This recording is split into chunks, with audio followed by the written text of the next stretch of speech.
Oi, bom dia. I'm practicing my Portuguese on you this morning, but this isn't a Portuguese lesson.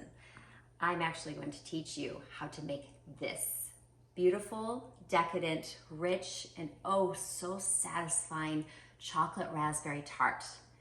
And the best news of all is it's naturally gluten-free. So let's get started.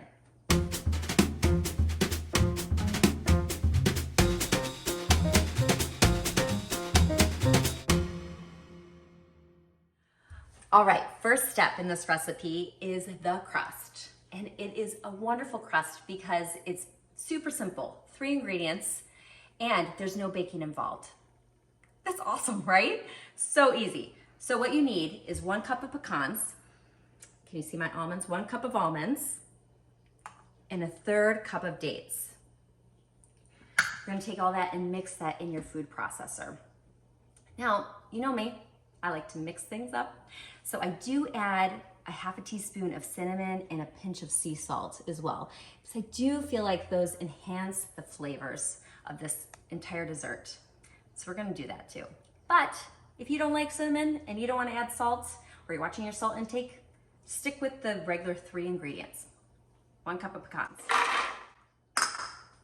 1 cup of almonds, 1/3 cup of dates. No need to chop the dates. 1 less step. And then I'm gonna add my sea salt and my cinnamon, because I love cinnamon. All right, we're gonna go ahead and mix this 1 round. This is round 1. We're gonna do several rounds.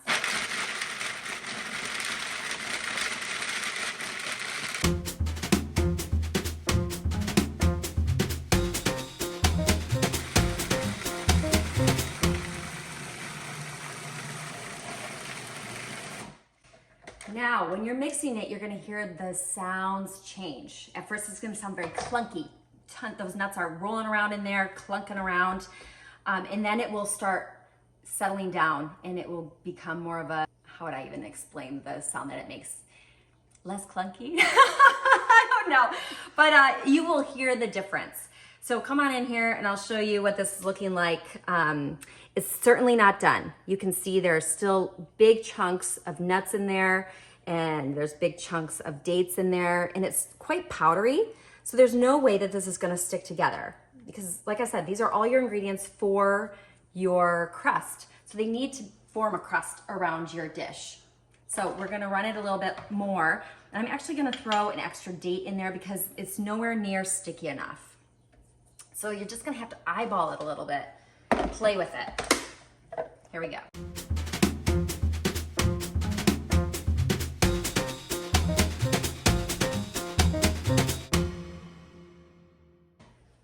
All right, let's check this again. Ooh, that's looking a lot better.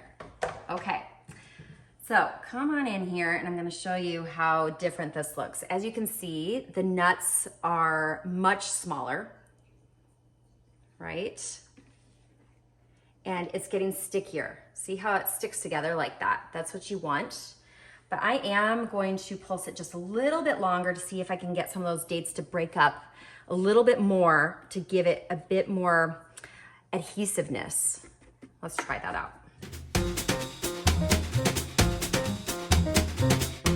Also, you can see as it's going around, you can see how the mixture starts sticking and tumbling over itself as it's mixing. That means also that it's getting some more texture and more adhesiveness. See how that works? It's almost like if you've had a Lara bar. It looks a lot like a Lara bar, doesn't it? I'm sure we could make our own. It smells so good. I think we're just about there, but I am going to add 1 more date because see how it's still quite crumbly? See that? I'm gonna want a little bit more stickiness to keep it in place. Let's find one that's softer. There we go. I'm gonna just break it up. So 1 more mix should do it.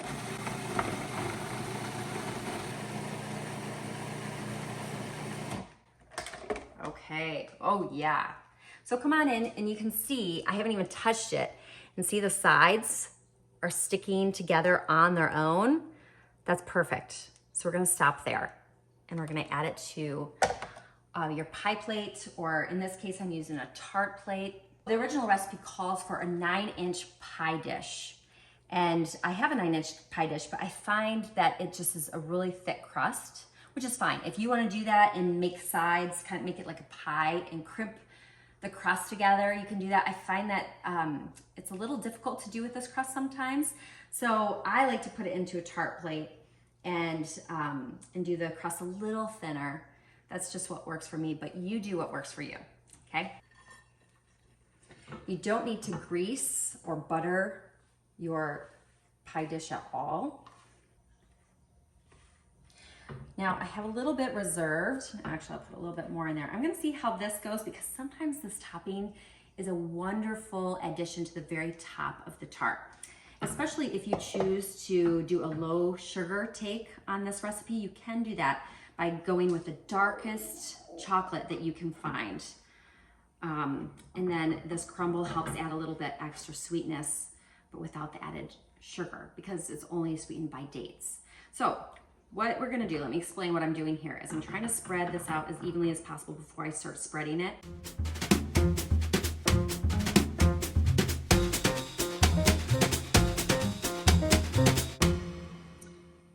This looks awesome. Okay, so I'll lift it up so you can see it. See that? Look how it stays put. So those dates, you might have a few little chunks, bigger chunks of dates, but that's okay. Someone will take a bite and get a little extra date bit. Oh, so good. We're gonna leave this right here and we're gonna move on to our next step. Next step, the ganache. All right, what you'll need for this is 8 ounces of chocolate, dark chocolate. You can use bittersweet chocolate. I like to use anywhere from 70 to 85% cocoa chocolate. I love dark chocolate.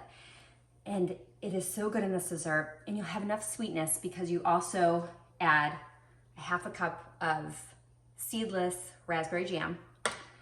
And you also need 1 1/4 cup of heavy whipping cream. So first thing I'm gonna do is put my heavy whipping cream into my saucepan. And I chose a larger saucepan, and you'll see why when we move on to the next step. So I'm gonna add this there. Okay, so I'm gonna turn my stovetop onto low to get this heavy whipping cream going, at least get it started. What I'm going to do eventually is just bring it to a boil, and I'm gonna add it with the chocolate to form the ganache. But I don't want to heat it up too much because I haven't even chopped my chocolate yet. So let's do that next. Let's get this out of our way. See this nifty tool, a serrated knife, usually used for bread. It's great for chopping chocolate. With the teeth that gets in there, I'm going to show you how this works. I stack several pieces up, and what you need to do, look at that. It's just so cool. You just need to chop it. It needs to be chopped into pieces. So when the hot cream hits it, it's going to melt everything evenly. We'll get to that step next. So I do this in stages because it's a lot of chocolate and I can't stack like 8 to 9 bars on top of each other. Now I find this chocolate at Aldi, and like I said, you can use bittersweet chocolate morsels as well if you want to do something like that. Totally up to you.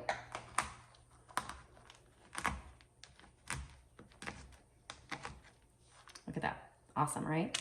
This little guy just sitting there, hanging out. Okay. And then I'll just put that in a bowl and I'll move on to the next blocks of chocolate. This is fun work, working with chocolate, yum. And I use the back of the serrated knife and scoop everything off really easily because I don't want to miss any of those chocolate flakes. I have everything all measured out. I weigh my chocolate on my scale before I do it. So I have it all set. Okay. And we'll move on to the next set of blocks. Oh boy, going for a 5 stack this time. It works just as well. Look at that. You can see?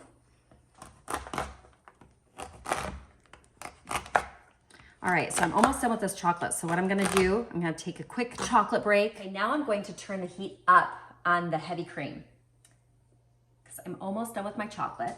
Let's make sure that goes up. I don't want to bring it up to high. I don't want it to come to a high boil at a really quick pace either. I'm going to keep it at a medium pace. All right, my chocolate's almost done.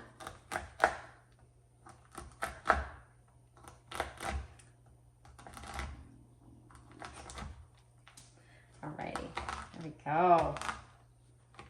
I love the sound it makes too. Crunch, crunch. Okay, we're good. So we're gonna add this to the bowl. No bubbles yet. Keep an eye on that milk. You don't wanna walk away for too long because it will burn. And then you have to throw it out and start over with burnt milk. Though there are recipes that call for scalded milk. Did you know that? A roll recipe my grandma used to make called for scalded milk. I still don't understand what that means. I'll have to look it up. I'm guessing maybe slightly burnt. All right, let's get all these little pieces in there. Good. So while we're waiting for our cream to come to a boil, I'll explain a little bit about the raspberry jam. You get seedless, so you're not crunching into seeds in the ganache. So it's a smooth ganache and you have that little hint of raspberry flavor. So I get one without high fructose corn syrup and it's pretty easy to find. I think Smucker's now makes a jar, so that's nice. And I'm using, see, it's not a full half cup, it's pretty close, but that doesn't make a difference. I just used what I had left in my jar. And once we add the chocolate and the ganache is prepared, I'll go over that with you, but then we're gonna add the raspberry jam. Now, as you'll see, there's some little bubbles coming up in my milk. I'm gonna stir that and you'll see some steam come out. Look at that, yep, it's ready.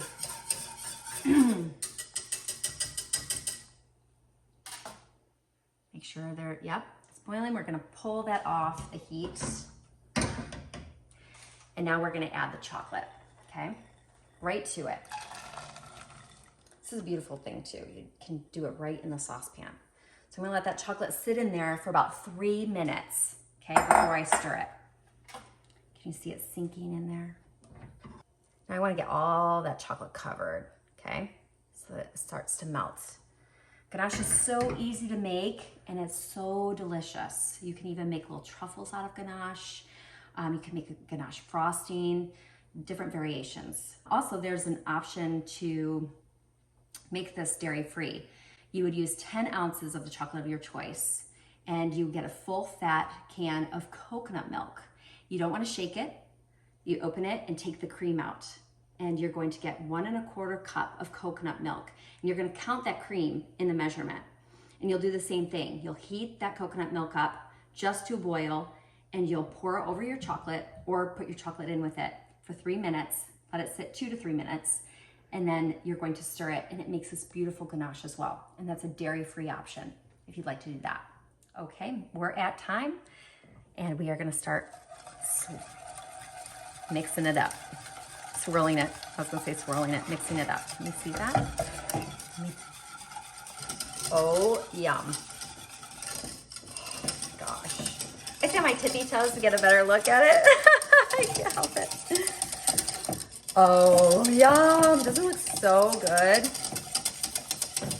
Delicious. Okay, so that is all melted. So now I'm gonna take my raspberry jam. It's seedless because you don't wanna be taking bites and get little bits of seed in your mouth as you're taking a bite of this delicious dessert. So you get seedless, and I found Smucker's actually sells one without high fructose corn syrup. So I scored with that. All right. Add that in. I'm gonna mix it in as well. I can smell it. Oh, here's a spoon. I just want to take a spoonful out. This is gonna be delicious.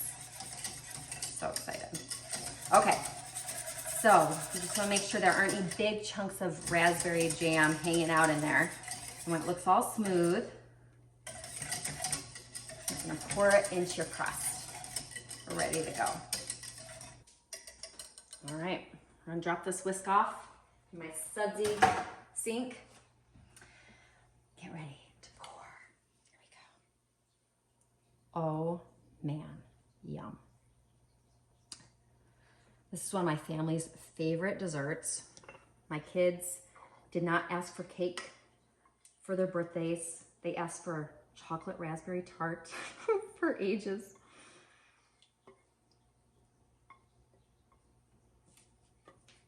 It's a very rich dessert. So having fresh raspberries to eat with it cuts through that richness, or any berries. You could have blueberries, strawberries, any berry would be really good. Then I make some homemade whipped cream as well, which isn't too sweet, but it's light and airy and delicious, and that's really good with this as well. Okay, so that is that. You can see a bunch of little bubbles in there. That's fine. She'd just do it, hit it on, and sometimes I just try to break up the bubbles. But if you're gonna cover it, say like you wanna make some whipped cream, and then you do some fun designs in like a frosting bag or something like that with some tips, it won't even matter if it has bubbles. But a lot of times they settle once they are refrigerated. That looks very good. We're gonna stop there, and next thing that you wanna do is cover it very, very carefully with saran wrap and place it in the fridge for at least 2 hours. Once that 2 hours is up and you wanna test it, go ahead and make sure that it doesn't look like this. You don't want it to shake. If it's shaking, it's not setting. So you wanna give it more time, okay? So you want it to be set. But once that 2 hours is up or it's set, it's time to enjoy. I made a tart earlier just for you to see what it's meant to look like when it's all set. All right, so as you can see, it's not jiggling. It's not liquefied, it is set. See that? It's good to go. So if you cut it, it'd be nice, stay in place. Oh, it'd be so good. So I like to always have some fresh raspberries or other berries for people. If they want to put it on top of their piece, they can. I have some extra crust here left over. And as you can see, it's not perfect. There are some bubbles. So I do like to just top it with a little extra crust. Little bits, just for a little bit of dimension in that. You can do as much as you want. If you don't want to do it at all, you don't have to. And then I also did mention earlier that sometimes I make some homemade whipped cream. And it's the easiest thing. You do a cup of heavy whipping cream, a tablespoon of powdered sugar, and a teaspoon of vanilla. And you whip it good. That'll be nice and fluffy. And you can have that on the side as well. So whoever wants to add that, they can add it. The trick though with whipping cream, you have to remember, is that your equipment has to be cold.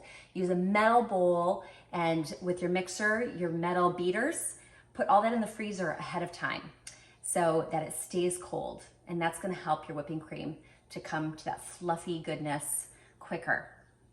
All right, that's it. I think I'm gonna go enjoy a piece of this delicious decadent tart. Make sure to subscribe and like, and I'll see you next time.